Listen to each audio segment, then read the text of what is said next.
बहुचर्चित राजनिवास कांड में न्यायालय का ऐतिहासिक फैसला, 5 आरोपियों को आखिरी सांस तक जेल में रहने का कारावास और अर्थदंड की सजा। बहुचर्चित राजनिवास गैंग रेप कांड में न्यायालय का ऐतिहासिक फैसला आया है। सुनवाई के बाद न्यायालय ने 5 आरोपियों को प्राकृत जीवन के लिए कारावास और अर्थदंड की सजा सुनाई है। सिविल लाइन थाने के राजनिवास में संत सीताराम महाराज उर्फ समर त्रिपाठी रुका हुआ था। उसके पास आरोपी विनोद पांडे पीड़िता को झांसा देकर लाया था और दर्शन करवाने के बहाने कमरे में ले गया। इस दौरान पीड़िता के साथ कमरे के अंदर आरोपी ने बलात्कार किया था। 28 मार्च 2022 को यह घटना हुई थी, जिसमें सिविल लाइन थाने में प्रकरण पंजीबद्ध किया गया था। पुलिस ने इस मामले में 9 आरोपियों को नामजद किया था, जिनकी प्रकरण में अलग अलग भूमिका थी। तत्कालीन थाना प्रभारी हितेंद्र नाथ शर्मा ने पूरे मामले की जांच की और साक्ष्यों का वैज्ञानिक परीक्षण करवाकर सुनवाई के लिए न्यायालय के समक्ष प्रस्तुत किया। मामले की सुनवाई विशेष न्यायालय पॉक्सो पद्मा जाटव के न्यायालय में हुई। अभियोजन की ओर से पैरवी विशेष लोक अभियोजक अजय कुमार सिंह ने की। अभियोजन ने आरोपियों के खिलाफ 22 साक्षी पेश किए और 140 दस्तावेजों को परिलक्षित करवाया। सुनवाई के बाद न्यायालय ने 5 आरोपियों को दोषी माना। आरोपी सीताराम दास उर्फ समर त्रिपाठी, विनोद पांडे, धीरेन्द्र मिश्रा, मोनू पयासी, अंशुल मिश्रा को न्यायालय ने प्राकृत जीवन के लिए कारावास और 1-1 लाख रुपए की अर्थदंड की सजा सुनाई है। न्यायालय ने 4 आरोपियों को संबंधित धाराओं में दोष मुक्त किया है। इस मामले को न्यायालय में सिद्ध करने के लिए पुलिस द्वारा सभी साक्ष्यों का वैज्ञानिक परीक्षण करवाया गया था। पुलिस ने पीड़िता का DNA परीक्षण करवाया था, जो आरोपी से मैच कर रहा था।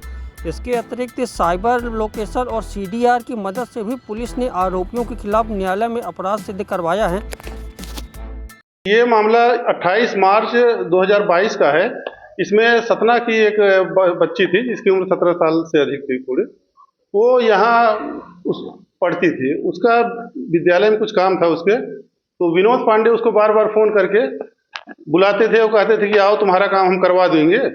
फिर वो आई, विद्यालय काम नहीं हुआ तो इन्होंने कहा कि आओ, एक बहुत बड़े संत आए हुए हैं और तुमसे मिलवा दे, उनका आशीर्वाद मिलेगा, तुम्हारा काम हो जाएगा। इसके बाद विनोद पांडे उस बच्ची को कार से बुलवाए यहाँ सर्किट हाउस में, राजनिवास में, और यहाँ पर उस बच्ची को बैठाए। उसके बाद सीताराम आए। फिर क्या हुआ कि ये सभी लोग बैठ कर के जब शराब पीने लगे, तब उस बच्ची को शक हुआ कि ये तो कुछ गलत है। उसने चुपके से बल्कि एक वीडियो भी बना ली, लेकिन तब तक कोई देख लिया तो फिर बंद कर दिए। उसके बाद फिर ये विनोद पांडे भी शराब पी करके आए और उस बच्ची के साथ छेड़खानी करने लगे। फिर ये चले गए सब बाहर और शराब की बोतलें लेने। तब बाबा जो है फिर इस बच्ची को अपने कमरे में ले गए और कमरे में बंद करके इसके साथ ज़बरदस्ती बेड पर बलात्कार किए। उसके बाद फिर ये मतलब बाबा ने किसी तरह से, अच्छा, इन लोगों ने दरवाज़ा भी बाहर से बंद कर दिया था। फिर बाबा ने फ़ोन करके दरवाज़ा खुलवाया और उस बच्ची को कहा कि तुम अपने घर जाओ। तो बच्ची कहे रात हो गई है, मैं घर कैसे जाऊंगी? तो उसको कहेगा अच्छा, इसको किसी होटल में भिजवा दो। जब वो होटल में इसको लेके जा रहे थे, उस दौरान ये बच्ची कार से निकल करके गेट खोल कर किसी तरह से वहाँ से भागी तो कुछ दूर जाने में इसके पर्ची देख 2 लड़के दिखे, तो उनके साथ फिर ये थाना सिविल लाइन से रात में ही गई। चूँकि रात में ये बहुत घबराई हुई थी, इसलिए इसने रात में घटना को नहीं बता पाई। अगले दिन इसके पिता आए और थाना प्रभारी जो हितेंद्र नाथ शर्मा थे, इन्होंने भी बहुत अच्छे से उससे पूछताछ किया। तब उसने सारी बातें बताई। फिर दूसरे दिन जाकर के रिपोर्ट हुई है जी। इसके बाद में फिर पुलिस ने, हितेंद्र नाथ शर्मा जी ने इसमें बहुत मेहनत की, बहुत सारे एविडेंस उन्होंने कलेक्ट किए और कुल 9 आरोपियों को इसमें आरोपी बनाया। और फिर विशेष न्यायालय पॉक्सो में इसका ट्रायल चला। ट्रायल के दौरान अभियोजन की तरफ से कुल 22 साक्षी परीक्षित किए गए, 140 दस्तावेज प्रदर्शित किए गए, 22 वस्तुएं इसमें पेश की गई। बचाव पक्ष की तरफ से भी 2 साक्षी पेश किए गए।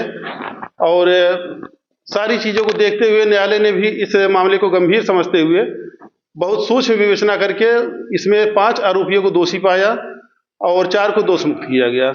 जो आरोपी दोषी पाए गए उन्हें गैंगरेप की धारा 376D IPC तथा पॉक्सो की धारा 5/6 और 120B षड्यंत्र के तहत, इनमें गैंगरेप और पॉक्सो में 50 प्राकृत जीवन तक के लिए आजीवन कारावास तथा 50,000 रुपये जुर्माने, तथा षड्यंत्र में उसमें भी प्राकृत जीवन के लिए आजीवन कारावास और 50,000 रुपये जुर्माना, तथा धारा 342 IPC में 1 वर्ष का कारावास और 1,000 रुपये जुर्माना, और 328 IPC में 1 वर्ष का कारावास और 1,000 रुपये का जुर्माना सुनाया गया। ये जिनको सजा हुई है उनके नाम है मान सीताराम दास, विनोद पांडे और धीरेन्द्र मिश्रा, अंशुल मिश्रा और मोनू पयासी।